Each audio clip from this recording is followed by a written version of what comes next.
Ford High School Weekly is brought to you by your Oklahoma Ford dealers. Ford is the best in Oklahoma. And by Rib Crib, smoking good stuff since '92. Welcome to Ford High School Weekly. I'm your host, Dion Amate. On this week's episode, we're talking to the man behind the Chargers, the one who calls the plays over there at Memorial, my guy, Bobby Allison. Hey, Coach, how's it going? Hey, great to be on with you, Dion. Thanks for having me. No problem. Man, you guys have been putting on a show over there at Memorial this year. Pretty impressed with everything you guys got going on. How does it feel so far? Oh, it's been great so far this year. We really hit the ground running all the way back to last spring when we got our hearts broken in the first round of the state tournament by Ardmore. And we regrouped, had a great spring, a great summer, really competitive summer with great team camps and summer leagues. Got some good new additions to the program, and we had a good core back. We had 5 guys that had started at least 15 games. And then Ronnie Dixon and James Green played in some games last year, and you added that with Jareth Ingram and Dominic Turner now off the bench, and they've been wonderful additions off the court and on, and some great sub-varsity guys pushing us every day in practice. Coaching staff's been hooked up, and we've all been pulling on the same rope, and we're where we want to be right now. We just can't wait to get it rocking and rolling whenever the weather allows us to play. That certainly is true, Coach. Well, you mentioned on and off the court, so let's go ahead and discuss some of your personal favorites off the court. Okay, now, this some of the things I do during my interviews. Let the viewers get to know you as a person as well as a coach. So, first question: in the kitchen, I mean, we all like to chow down. Now, what's your favorite meal? Well, man, I think I got a pretty good palate when it comes to food, and it just depends on kind of the mood. You know, you can't go wrong with a great steak and potato, and, or hit up a great taco truck once in a while, or get some sushi at In the Raw. Or or Italian foods and second. I mean, if I'm in the mood for it, but when I'm cooking, my go-to when I'm wanting to really dive into something and have it for a handful of days, I make a pretty mean stew. I could put, it's a smorgasbord, but I take my time with it, and it's some good grub, man. All right, Coach. Now, what's your musical preference? Man, you're riding in the car by yourself. What's on the radio? Man, I might like music more than sports, so that's a great question. And some of the artists that I like. I love singer-songwriter stuff. Some guys like Townes Van Zandt or Guy Clark. I don't know if a lot of the viewers will be familiar with them, but and I like some good rock and roll bands, and the Beatles and Zeppelin, Bob Dylan. Listening. Had some Otis Redding on the other night. Trying to think somebody else. I actually, but no, anybody that's willing to make a great album, I really have a lot of respect for them as just when they really work at it and they kind of craft an album. It's I tell my kids players this all the time, and they've kind of leached onto this. A season's like an album, and you get it going, and you're in the studio when you're in practice, and you're writing a song, putting pen to paper, and you're putting it down, and then you're getting it going with your teammates who you're kind of jamming with and everything. And then you put it out there on the road and see if people like it. So, I enjoy music so much that it's definitely a big influence to me. And it's inspiring, just some of the stuff you listen to from back in the day to now. There's a lot of influence goes through with sports and music. You can see a lot of correlations with it. So where did that love of music come from, Coach? I got some buddies that play. I got a few buddies that play around Tulsa, and one that actually moved down to Texas to make a career out of it. And I don't know, driving in the car growing up. My dad used to listen to Sinatra all the time. That's all he really had us listening to back in the day. But no, I'm probably just being in a locker room, or you getting the music going before a game, and or you're just hanging out with friends on a back porch, or you're hanging out and driving anywhere, and it just kind of, it grabs you. It tugs at your heart and tugs at your soul, and it's a feeling that's pretty powerful. And sports can do the same thing, and great movies can do the same thing. So it's I love it. I love it, and I respect it. Speaking about respect, Coach, when we come back, it's cool if we talk about a little bit more basketball. Yeah, I can't wait. All right, well, when we come back, we'll talk a lot more Charger basketball here on Ford High School Weekly. Ford High School Weekly is brought to you by Billy Sims Barbecue. It's not just barbecue, it's Boomer Q.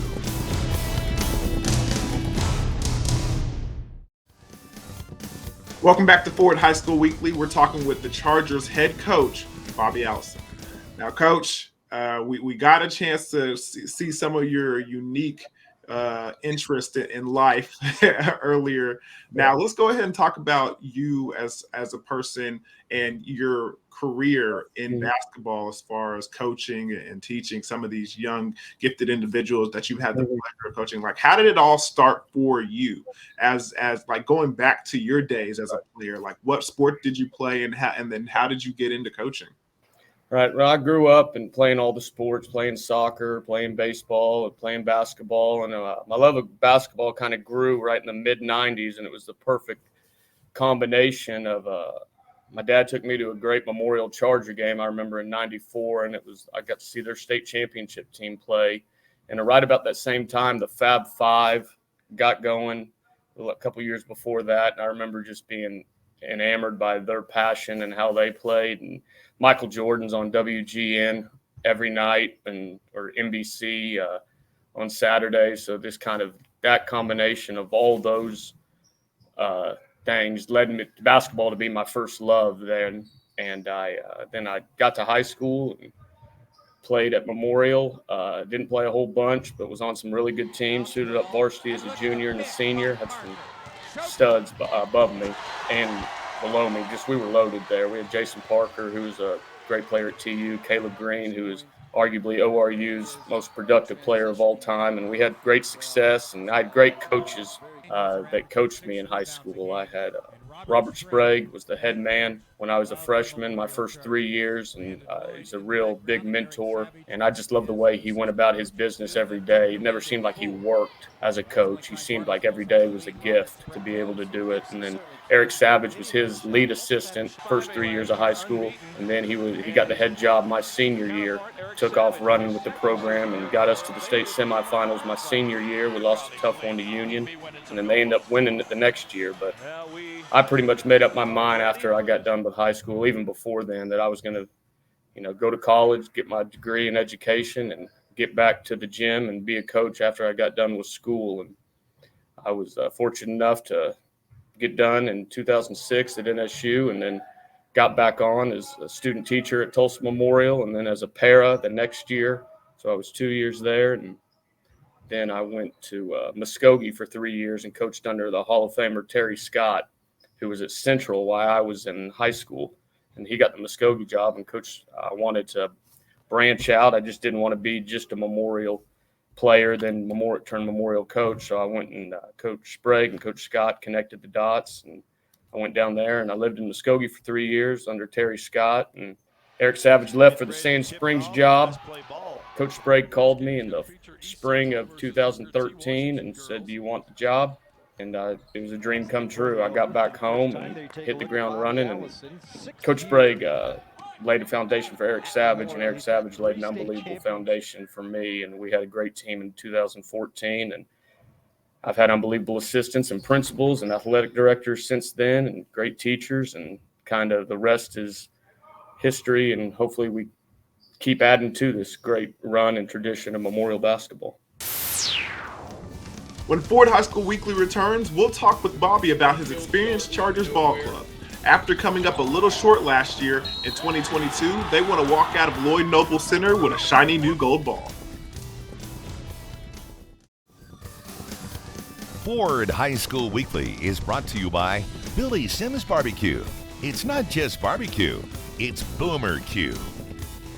Welcome back to Ford High School Weekly. We're talking with Bobby Allison of the Memorial Chargers. Now, Coach, this season has been an interesting one for you guys, but man, you guys are doing some impressive stuff over there. So, how has things been, and what's different from years past? Well, this is probably the most experienced team I've had back as a coach as far as minutes the previous season. Last year was very, very tough for everybody in the state of Oklahoma. And we would not have the success this year without last year's, well, not really ups and downs, because 18-4 is a pretty good year for a lot of people. And we accomplished almost all of our goals last season. But the lessons from last year, we got a lot of maturity through all the experience we gained, led us to what we knew was to have an experienced, seasoned, and coming up short last year, hungry ball club with some unbelievable seniors, great, talented underclassmen. And we knew after this, we knew we were going to be good next year after last year ended. But this summer, really, we saw some things happening. Some guys took the game serious to a whole nother level. That we loaded up our schedules, some tough teams, and we've met almost all the challenges. And even though lone loss we have could turn out to be one of the best things to happen for us going forward in this season. Turning a negative into a positive. I like that, Coach. You mentioned some of the leaders that are on your team. We got a chance to talk with Ty Frierson, and I got a chance to watch him prepare this summer and get ready. Yeah. Who are some of the other leaders on your team that has done a good job this year, pushing these Chargers to, the success they've had? Right. All these guys, this class of 2022, they've really, ever since they came in the door, being as sophomores or freshmen at Memorial, they've adapted, and they've really took on what it is to be a Memorial Charger. You mentioned Ty earlier. He's a young man that I remember him in 5th grade coming to games and watching Damari Edwards and Caleb Nero in 6th and 7th grade, always wanting to be a Charger, and he's had a heck of a career, and hopefully he's got 6 more games to even cement how special his career's been to Memorial. Killian Spellman and Braden Hubbard are 2 guys that had to sit out their sophomore season. They came here wanting to play basketball, wanting to be part of Memorial, and wanting to have the best high school experience possible. And what they've done since they stepped foot on campus, they've been unbelievable. They were unbelievable as sophomores on the JV, pushing the class of 2020 in practice. And we knew, I don't think they knew how good they were going to be here. They had confidence and toughness, but they've improved in aspects on the court and off the court, and they're automatic double doubles. They're so versatile on offense and defense. They've really they're all staters. Those 3 guys that I mentioned, Ty Frierson, Killian Spellman, and Braden Hubbard, I think they're 3 of the best 10 players in the class of 2022. I wouldn't trade them for anybody. And then you add James Green and Ronnie Dixon, who have been with us since their freshman year, and their careers have been nothing but winning at Memorial, and they're adding a lot off the bench. And Dominique Turner, who came here this year as a senior, he's averaging about 11 and 7 since Christmas break. He's a totally different player than he was even in Tournament Champions, and he was a good player then, but he's looking like a real college player right now, the way he's taking the game serious. So those core seniors, and there's other seniors that I haven't mentioned that in the class of 2022 that they've added to the tradition of Memorial, and we just hope to cap their 2022 season winning our last game in the state tournament. One of the questions I really wanted to ask you, and you kind of reminded me of it when you mentioned technology and everything that goes with basketball these day and age. How has the recruiting process changed thus far in the years recently? I mean, I know how much talent you guys have going through Memorial, and how much coaches and different individuals come by. So how has recruiting changed? I think, at the end of the day, I don't care what your highlight is. You need to be a real player and not just a highlight factory. So I think some people get tricked with highlights rather than real basketball. So I think there's a tendency for it to cause some sloppiness with the internet and all of that stuff. But it also is motivational, because sometimes we try to preach with our highlights, like a great dunk happens. Well, we keep watching the highlight and let's say, what was the play before the highlight kind of thing. So we try to hammer home like, okay, he slid into help. He stopped the ball. Oh, he talked on defense. Or he kicked the ball ahead. Well, that led to the highlight. So we try not to trick our kids just on the microwave fantasy of the highlight. We try to look at the whole aspect of the play before the play. But with recruiting and stuff, it's made it more, more connectivity. I mean, I can email a guy or send a tweet or send a message to a guy clear across the country, where before the internet, before technology, it was more regional based and people had to get in the gym to see you up close and personal. And now people are asking for more video and it's more accessible, that leads to, just connecting more with people, and hopefully you're connecting the kids to the right school, because we want them to go to the right place. We just don't want them to go to any place. So it opens up options. Up next, the Tulsa Memorial Chargers' goal is a state championship. How do they make that a reality? We'll talk with Coach Bobby Allison when Ford High School Weekly continues right after this. Welcome back to Ford High School Weekly. Tulsa Memorial Chargers have their sights set on another gold ball, but Class 5A is stacked with stiff competition. Let's talk with Chargers head coach Bobby Allison about how they can navigate their way to the top of the 5A boys mountain. Playoff time is here in the state of Oklahoma, and the Chargers, once again, a strong favorite. So what are your guys going to need to do to make a strong push into the playoffs and get that gold ball once again? We're just going to have to keep playing team basketball. We're just going to have to focus our energy on the team. I'm telling them all to just get lost in the mission, after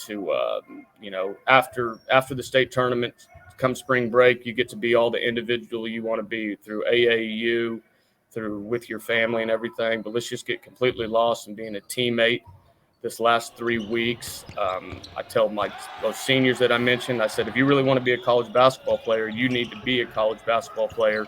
And we started this really in the second semester. We said, if you really want to be a college basketball player, be one now. Don't wait till college to be a college basketball player. Seniors, be a college basketball player. My juniors, they get a bunch of minutes for me. Jareth Ingram, Monte Collins, and Seth Pratt. I said, you're no longer a junior. You need to be a senior. We need you to be a senior. So everybody just needs to level up, get lost in the team, and then get ready to handle any adversity that comes our way, and have enough trust in our training and our conditioning and our staff and each other that any adversity that hits us, that we look forward to it. We're not running from it, and it's going to be hard, but just because it's hard doesn't mean it's not fun. Sometimes the funnest things in life can be the hardest things. So that's what we're doing, looking forward to this state tournament, is looking forward to obviously winning. You're going to have as much instant joy as possible, but we're looking forward to the tough parts just as much as the fun highlight parts. We're looking forward to all of it, Monday through Saturday. Well, Coach, you mentioned, I always ask this to some of the players, especially this time of the year when playoff times is coming around the corner. What do they need to improve on? What do they need to get better to help their team, reach their destiny and reach the success they want to achieve? So now I want to ask the coach this, like, what do you guys on the coaching staff and you as an individual need to do to help the Chargers get to that gold ball? I think, we're very talented and we're capable of amazing runs and everything. But I think as a coach, I need to really look into it, and the staff, we need to reverse it and kind of see, like, if you were going against us, how would you beat us? We need to also look at any warning signs we've had throughout the year, whether it be body language or foul trouble, or this team got hot that quarter on us from doing this. Like, okay, let's kind of got to scout ourselves a little bit. We're going to put all of our eggs in our basket against our first opponent, East Central, and then we'll worry about the next opponent after that. But we just need to look in the mirror and kind of say, okay, what is a way that you would try to take us down, play by play, not even game by game, but what's a weakness this play, or what's a weakness in this area, or if this guy's getting shut down, or if this guy's so kind of scouting ourselves and looking in the mirror just as much as we're looking at the opponent. Well, and I have to say this, but when it comes down to it, 5A got incredibly challenging. It is every year. Yeah. You got Carl Albert that won it last year, so they got the belt from last year. 5A, Del City, and what they've done the last handful of years, they're as good as any program in the state of Oklahoma. Them and Carl Albert, and then Midwest City drops down, and Lawton Mack was in the finals last year. On the east side, you got Coweta and Collinsville. McAllister's got a Division I basketball player. So, it's I know a lot of people, think highly of our program, but this 5A this year is as strong as it's been since I've been coaching here at Memorial. So we're looking forward to trying to beat everybody in front of us. Well, y'all definitely do have a tall task ahead of y'all, Coach, and I'm sure that your players and you guys will be ready when the whistle blows to head to Norman and try to get that gold ball. So I'll be rooting for you. I appreciate it a lot and appreciate you having me in this program. You guys do a great job. I appreciate it, Coach. Like you said, sometimes the hardest stuff is the funnest stuff. So I hope you guys have some fun and good luck in the playoffs. Awesome. Thank you, Dion. Back by Burke. Direct snap to Presley, right side. Oh, it's Kirby up there helping block for him. He's got a first down and more. He's going to be gone. Be sure to go to yourview.com/OK for highlights and replays of the Ford Game of the Week. And check out our podcast and past episodes at yourview.com/OK. Only the best in Oklahoma, like the head coach of the Memorial Boys, Bobby Allison, makes the Ford High School Weekly. So thank you for watching, and until next time, I'm Dion Amate. Ford High School Weekly has been brought to you by your Oklahoma Ford dealers. Ford is the best in Oklahoma. And by Rib Crib, smoking good stuff since '92.